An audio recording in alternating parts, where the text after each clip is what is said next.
हाँ जी मिनाज साहब तुसी हुण ट्रक दी ड्राइवरी पाकिस्तान च कर लई? हाँ जी कर ले जी कर ले। किवें लगा?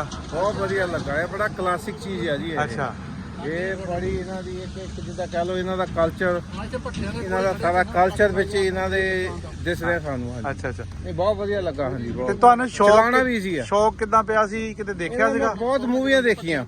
हाँ बहुत YouTube ਵੀ ਆਪਣੇ ਮੂਵੀਆਂ ਅਫਗਾਨਿਸਤਾਨ ਦੇ ਵਿੱਚ ਮੈਂ ਦੇਖੀਆਂ हाँ हाँ हाँ ਤੇ ਮੈਨੂੰ ਬਹੁਤ ਦੇਰ ਦਾ ਸ਼ੌਂਕ ਸੀਗਾ ਵੀ ਮੈਂ ਟਰੱਕ ਕਿਤੇ ਯੂ ਦੇਖਣਾ ਹੈ। हाँ हाँ ਸਪੈਸ਼ਲੀ ਜਦੋਂ ਇਹ ਚਾਈਨਾ ਨੂੰ ਐਂਟਰ ਹੁੰਦੇ ਆ ਨਾ ਅੱਛਾ। ਪਾਕਿਸਤਾਨ ਤੋਂ, हाँ हाँ ਉੱਥੇ ਵੀ ਮੈਂ ਕਾਫੀ ਵੀਡੀਓ ਦੇਖੀਆਂ। ਇਹਨਾਂ ਨਾਲ ਦੀ ਡਰਾਈਵਰੀ ਜਿਹੜੀ ਹੈ ਨਾ ਕੋਈ ਨਹੀਂ ਕਰ ਸਕਦਾ। ਸਹੀ ਗੱਲ ਹੈ। ਪਠਾਣਾ ਨਾਲ ਦੀ ਡਰਾਈਵਰੀ।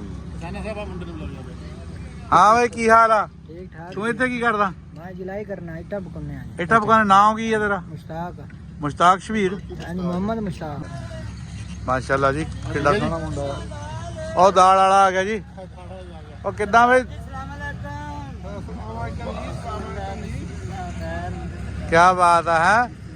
ਹੋਰ ਸਿੱਧਾ